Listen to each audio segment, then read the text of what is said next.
Com alegria no coração, eu agradeço a Deus a oportunidade de falar com você que está me ouvindo, em especial com os meus queridos irmãos católicos romanos. Eu tive a bênção, o privilégio de lecionar durante 6 anos num grande colégio católico, o Colégio Marista Arquidiocesano. E num dos anos que eu estava lecionando lá, eu vi na sala de professores um anúncio que me chamou a atenção. Eu lecionei lá 6 anos. E aí tinha um anúncio, em comemoração ao dia da Bíblia, faça uma frase sobre a Bíblia. Quando eu vi aquilo, me alegrei e fiz uma frase sobre a Bíblia. A frase que Deus me inspirou a fazer foi essa: a Bíblia nos ensina quem somos e nos mostra o imenso amor de Deus por nós. Passou-se uns 15, 20 dias e eu fui chamado pela direção do colégio. E eles me disseram, dos 200 professores que lecionam aqui no colégio, só 2 professores responderam. Um foi você, William, e a outra foi essa professora, que foi professora de ensino religioso.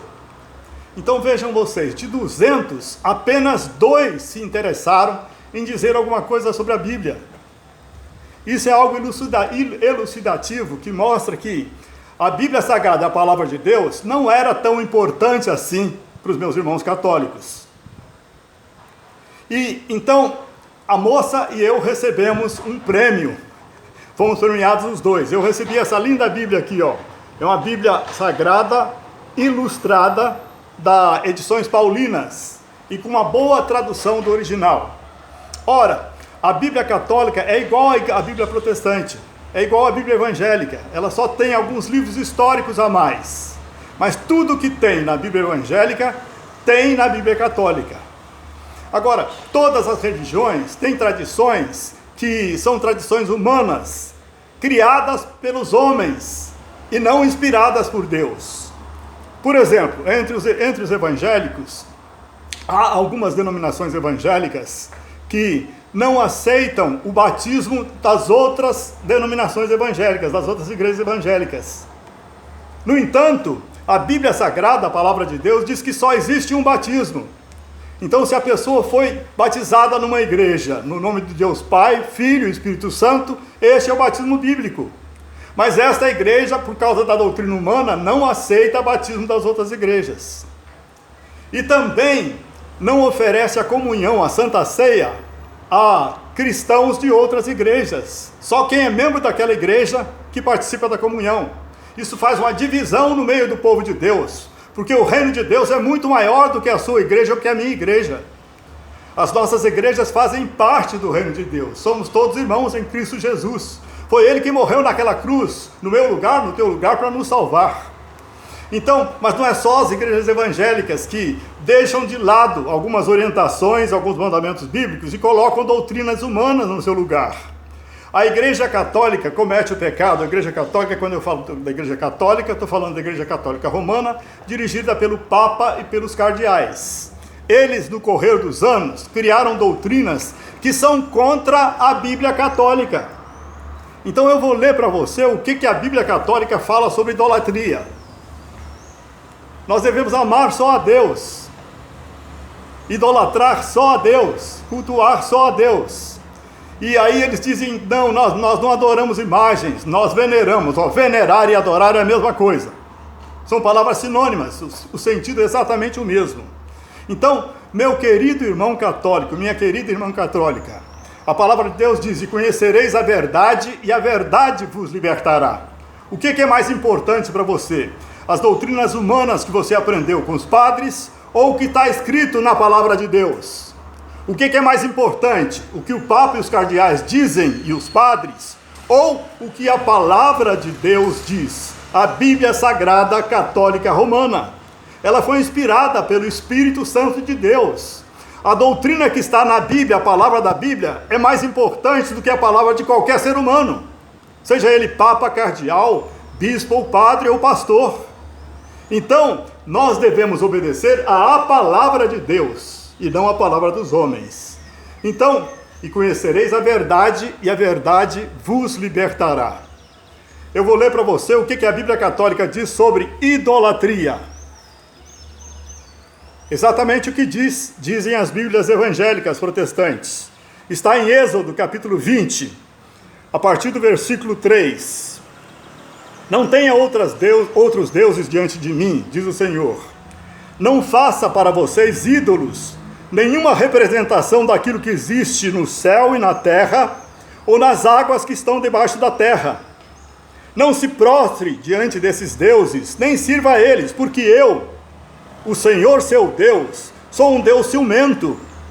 Quando me odeiam, castigo a culpa dos pais nos filhos, netos e bisnetos. Mas quando me amam e guardam os meus mandamentos, eu os trato com amor por 1000 gerações. Então, olha o que está dizendo a sua Bíblia Católica. Não faça para vocês ídolos, nenhuma representação daquilo que existe no céu e na terra. Ora, os santos, aqueles que morreram crendo em Cristo Jesus e que foram muito usados por Ele aqui na terra, os santos estão no céu. Não faça nenhuma representação daquilo que está no céu, ou na terra, ou debaixo da terra. Então, quando você tem uma imagem, ou quando você tem uma escultura, uma estátua de um santo que está no céu, está desobedecendo o que a Bíblia Católica diz. Então, meu irmão, minha irmã, o que é mais importante para você? Obedecer a palavra de Deus ou obedecer o que o Papa diz? Eu já disse que não é só a Igreja Católica que comete erros contra a Bíblia. Na época de Jesus, os sacerdotes, o sumo sacerdote, os sacerdotes daquela época, também iam contra o que a Escritura Sagrada dos judeus dizia, o Velho Testamento. Os sacerdotes daquela época não acreditavam que existia vida eterna, não acreditavam na existência de anjos. E o Velho Testamento está cheio disso, fala de vida eterna e fala de anjos. Então, você sendo católico, leve a sério o que a palavra de Deus diz sobre idolatria. Sabe por quê? Olha o que o Salmo 115 diz que acontece com aqueles que são idólatras, que desobedecem. Êxodo 20. Salmo 115, de versículo 4 a 8. Os ídolos deles são prata e ouro, obras de mãos humanas. Têm boca e não falam, têm olhos e não veem. É a Bíblia Católica que eu estou lendo.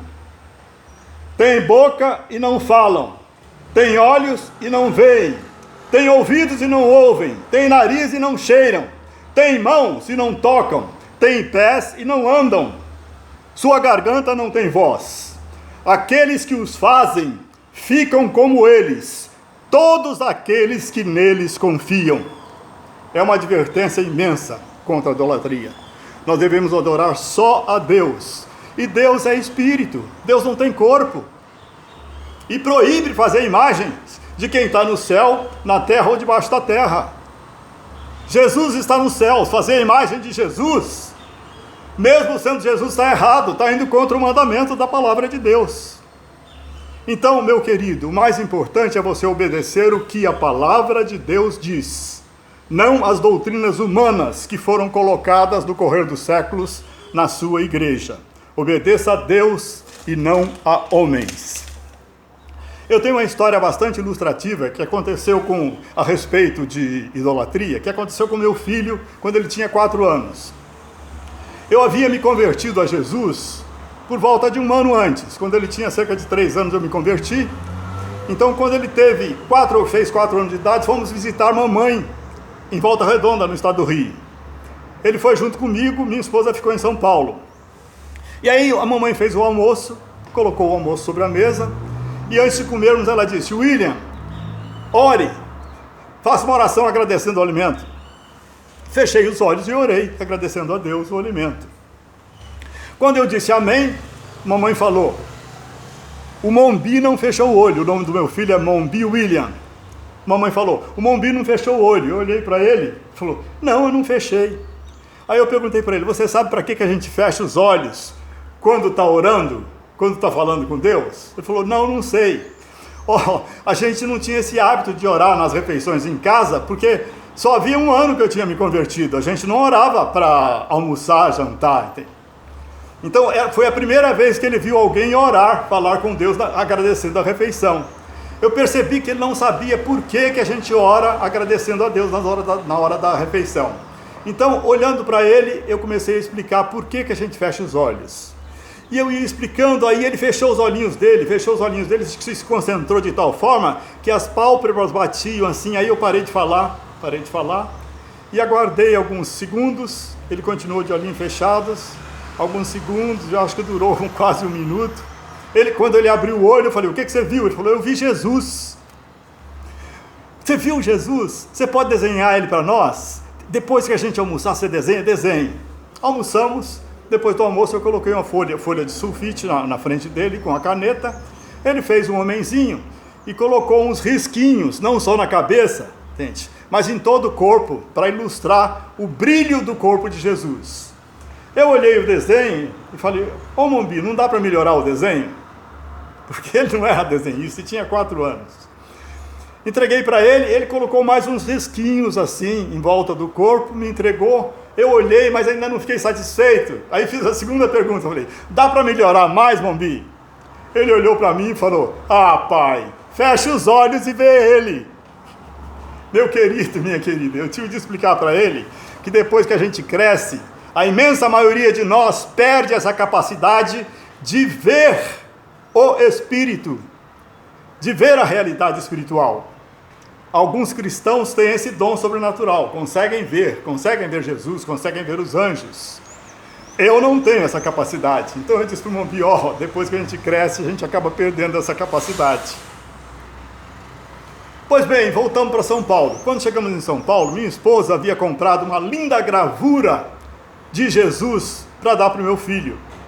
Ela tinha se convertido pouco tempo, alguns meses depois que eu me converti. E ela foi educada na igreja católica. Ela queria ser freira, inclusive. Então, enquanto estávamos em Minas, ela foi na editora Paulinas e comprou uma pintura de Jesus, um quadro extremamente lindo, um Jesus loiro, de olhos azuis, cabelos compridos, barba comprida, uma figura humana, um homem lindíssimo, muito lindo. E aí quando nós chegamos, ela falou para o Mombi, vem aqui no quarto que eu tenho uma surpresa para você. Levou, e o quadro estava na parede do quarto do meu filho, e mostrou para ele, olha, é Jesus. Aí ele fez uma cara desanimada e falou para ela, ele é muito mais bonito do que isso aí.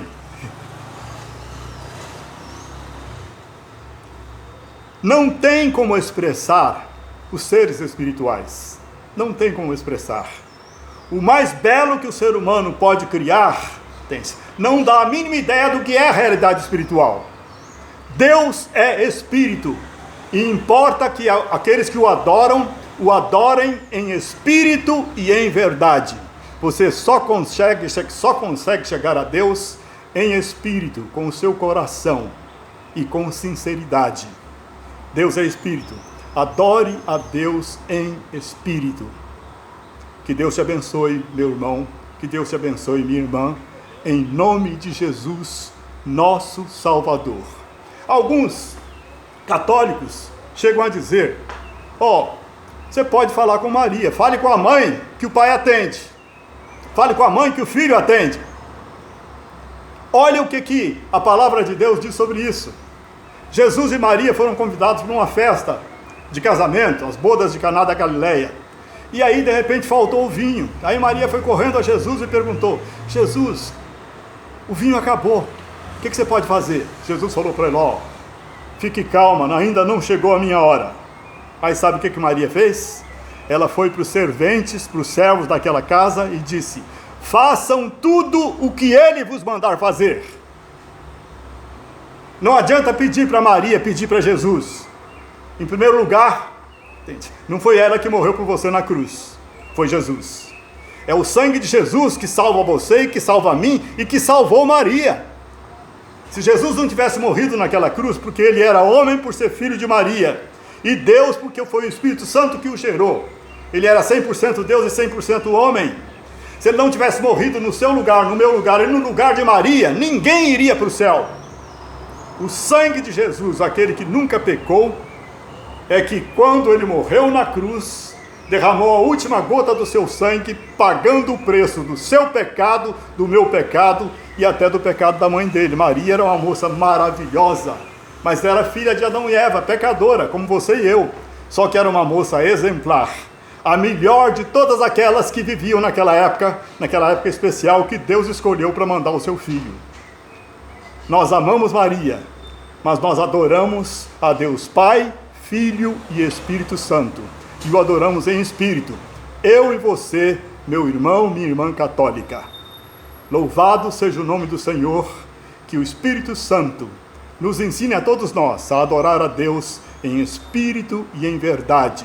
Só Ele merece. Aleluia.